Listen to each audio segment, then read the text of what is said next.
Welcome, I'm Kinetic Symphony. This is Dave. I hunt down and report on weird and true mysterious stories, from glitches to the supernatural. Case file number 1671, written by Anonymous. Beyond Area 51, where the world's geometry failed. When I was in the Air Force, I was at Area 51. Don't ask why I was there, and don't ask what I was doing. I will not tell you. But after I was done doing what I needed to do, I asked one of the guards what the weirdest thing he had ever experienced there was. He said, Bald Mountain. I asked him to elaborate. He said to take a particular road and see for yourself. So some fellow airmen and I took this challenge. We went up this road and went uphill. We stopped at this overlook and didn't see anything unusual or unordinary. It was getting dark, so we turned around disappointed. We went on the same road. We were still going uphill. It made no sense. But we shrugged it off after traveling on this road for 5 minutes. It brought us to the same overlook. We tried getting down again, only with the same results. We took the other road, still went uphill, and it brought us to the same overlook. At this point, we were still all questioning our sanity. We got out of the black SUV. We break out 2 different color trail markers, one neon pink, the other neon orange. We split up into 2 teams of 2, and we hiked these 2 roads marking the trail with our trail markers. We laid down the orange markers while they were placing pink markers. As we walked, we were going uphill. If you turned around, you went uphill. The land made no sense. It defied all logic. After about 20 minutes on this hike, we started to see their pink markers. This also just brought on further confusion. After about 10 more minutes, we arrived at the same overpass. The other group arrived 10 minutes later. They said they saw our orange markers. We never saw each other cross paths. We started to panic and wonder if we were ever going to get off this mountain. After trying to figure out what the hell was going on, we decided to try and call someone. None of our flip phones worked, no cell service. Compasses didn't help either, they would just spin. I thought we were in some episode of The Twilight Zone. We slept in the SUV, and when morning came, we tried going down the road we came. And to our surprise, we were going downhill. We get off the mountain and go back to the base. I found the guard. I just looked at him with this expression on my face, as if he could answer the 1,000 questions I had. He just said, I know, and left. To this day, I still have no idea what happened. Case file 1671, Beyond Area 51, where the world's geometry failed. This sounds like Penrose Stairs.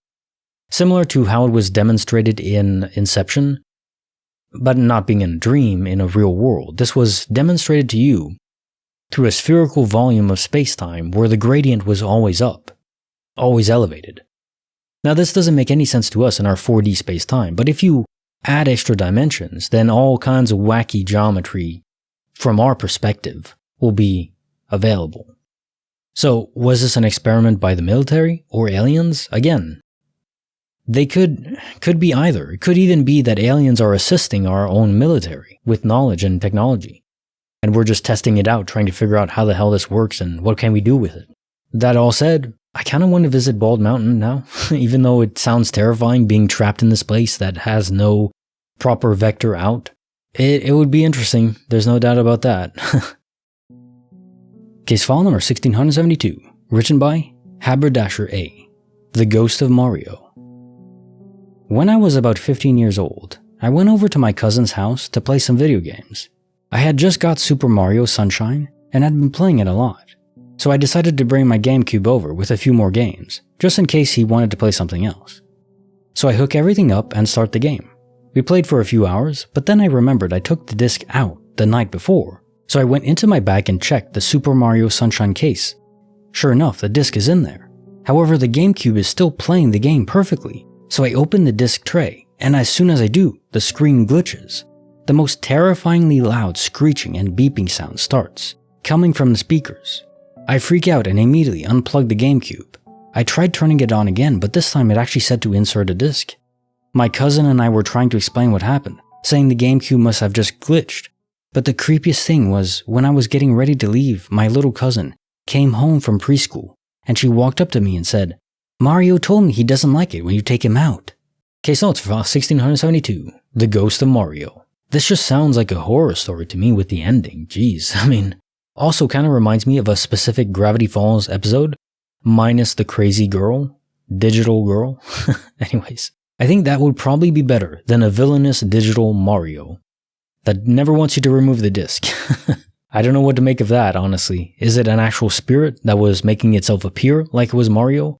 How could it infuse itself into the GameCube with the data necessary to continue the game? I don't know. That's another level that I've never heard of before. Wild. Case file number 1673, written by SlaughterDog, The Wedding of Light. In my teenage years, my family was invited to a wedding that was taking place at a private residence in the rolling Vineyard Hills in Oregon. It was far away from any sort of commercial buildings, and the residence was spaced out quite a bit. The driveway from the road to the house was over a quarter-mile long, and when we got there, someone by the road told us there was no more room at the property, but we could park on the side of the road, and they'd shuttle us up. Sometime that night, after some people had left, my dad and I walked down to get the car, so we could have it up there for when we wanted to go. About halfway down, I noticed a big misty ball of bright white light from one of the furthest hills visible. I thought it was a smokestack and told my dad to look. He actually didn't bother looking and just told me there was nothing out there for miles. I told him a few more times that I saw a smokestack, and finally he just looked and remarked, "Wow, maybe there is something out there." About a second later, it shot up and to the right before vanishing. We both thought that it was very weird and had no explanation for what it could have been. We bring the car back up no problem and stay a few more hours. On the drive back down, we were explaining what we saw to my mom and sister. As we approached the point where we saw it, I say, "And it was just about here." As soon as I said that, the dash chimes, the radio stops, and my dad says, "What the hell?" Every light on the dash had lit up, and a few seconds later, everything died. No motor, no interior or dash lights, no more headlights. We rolled until we stopped and the car would not do anything when we turned the key again. The only choice was to sit in the dark for 5 minutes, no one having a cell phone, and talk about how creepy that was. I kept an eye out for the light in the hills, but didn't see it again. Every minute we tried to get going again, and eventually it started up without a problem, and we went home. The car never had any issues again with it doing that. Hey, would you like early access to my weekly and monthly compilations? If so, you can join the channel here on YouTube for $10 a month, the Clairvoyant tier, or on Patreon. If you join on Patreon, there'll never be any ads on the videos, and you also get access to my uncut reactions to shows I've never seen before. Currently, the early access period will be 1 week ahead. For everyone that doesn't join, that's fine, nothing will change, everything will be on the same schedule, and everything will be free as always.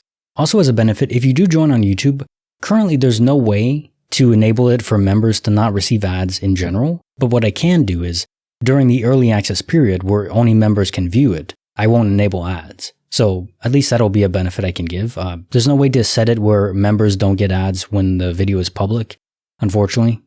I wish there was a way to do that, but currently there isn't. YouTube is very slow to implement new benefits and stuff. But we'll see, maybe in the future that'll be possible. So if that interests you, go and check it out, and otherwise, I'll catch you later. Take care.